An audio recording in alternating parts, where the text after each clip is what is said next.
ہم پہلے غور کریں گے اسلام میں خواتین کے روحانی حقوق پر۔ اکثر غیر مسلم کو ایک غلط فہمی ہے، اسلام میں جنت صرف مردوں کے لیے ہے، خواتین جنت میں جا ہی نہیں سکتے،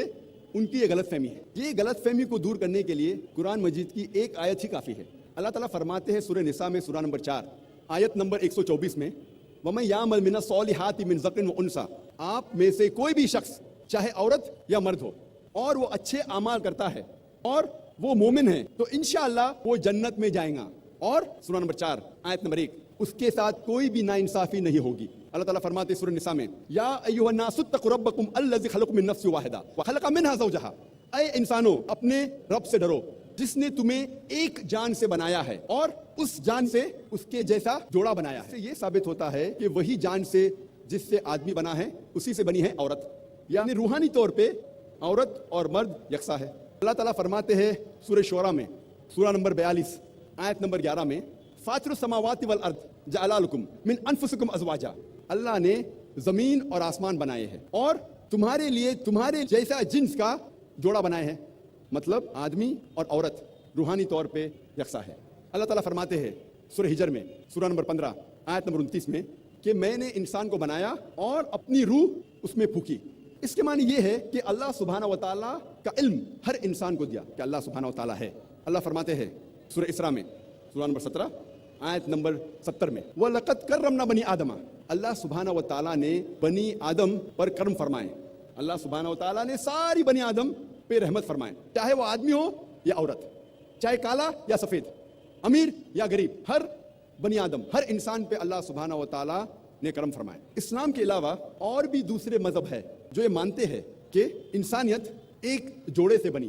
آدم علیہ السلام اور بی بی حوا سے۔ اس بات کو عیسائی بھی مانتے ہیں، لیکن عیسائیت میں یہ سکھایا جاتا ہے کہ انسانیت گناہ میں پیدا ہوئی ہے اور اس کے قصوروار ہے عورت، اور وہ کہتے ہیں کیونکہ بیوی حوا نے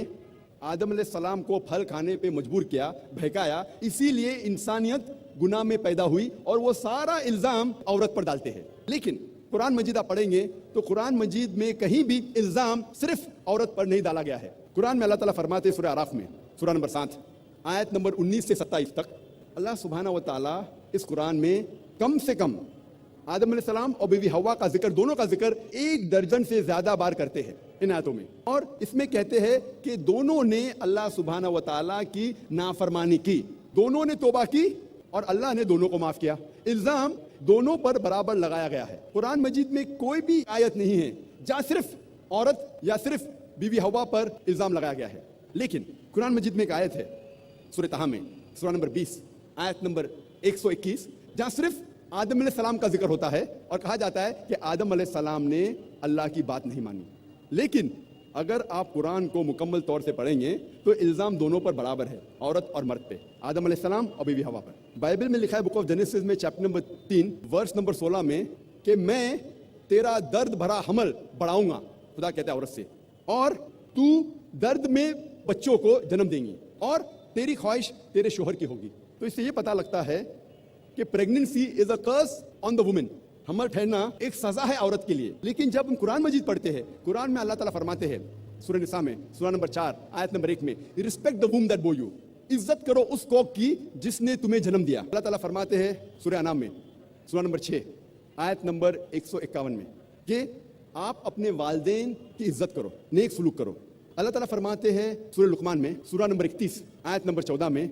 کہ ہم نے انسان کے لیے فرض کیا ہے کہ وہ اپنے والدین سے حسن سلوک کرے، اور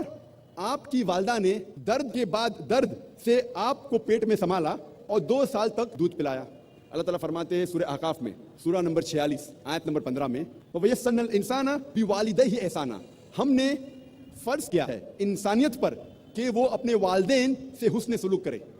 اور تمہاری والدہ نے مشکل سے تمہیں پیٹ میں سنبھالا اور درد کے ساتھ جنم دیا۔ جب ہم قرآن مجید پڑھتے ہیں پتہ لگتا ہے کہ پریگننسی اپلفٹس اے وومن، کیونکہ عورت انسان کو جنم دیتی ہے اسی لیے اس کی عزت اور اٹھائی گئی ہے، نہ کہ اسے نیچے کیا گیا ہے۔ اور اللہ سبحانہ و تعالیٰ کے نزدیک جنس، سیکس کبھی بھی کرائٹیریا نہیں ہے کسی کو عزت دینے کے لیے یا نیچے گرانے کے لیے۔ انسان کو جانچنے کا معیار قرآن مجید میں دیا گیا ہے سورہ حجرات میں سورہ نمبر 49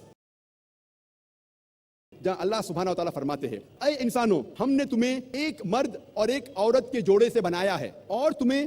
قبیلوں اور برادری میں بانٹا ہے تاکہ آپ ایک دوسرے کو پہچان سکے نہ کہ آپ ایک دوسرے سے نفرت کریں اور آپ میں سے سب سے بہتر انسان وہ ہے جو تقوی رکھتا ہے۔ اللہ کے نزدیک انسان کو جانچنے کا معیار جنس نہیں ہے، رنگ نہیں ہے، پیسہ نہیں ہے، لیکن ہے تقوی، اللہ کا خوف، پائٹی، گاڈ کانشیسنس، رائچسنس، نیکی۔ اور جنس کبھی بھی معیار نہیں ہے اللہ سبحانہ و تعالیٰ کے لیے کہ وہ کسی کو سزا دے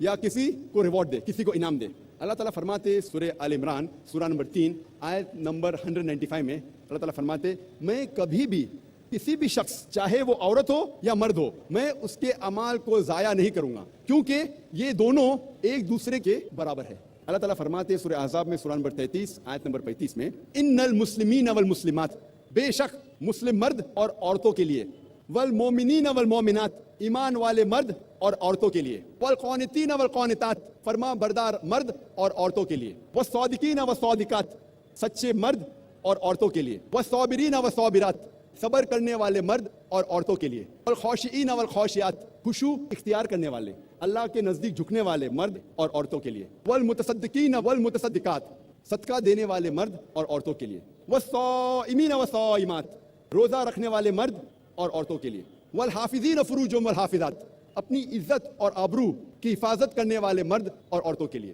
والذاکرین اللہ کثیرا وذاکرات، اللہ کی بے حد تعریف اور ذکر کرنے والے مرد اور عورتوں کے لیے، اعد اللہ لہم مغفرۃ واجر عظیما، اللہ نے ان کے لیے بے حد انعام رکھا ہے اور مغفرت رکھی ہے۔ جب ہم قرآن مجید کا مطالعہ کرتے ہیں ہمیں پتہ لگتا ہے کہ روحانی طور پہ مرد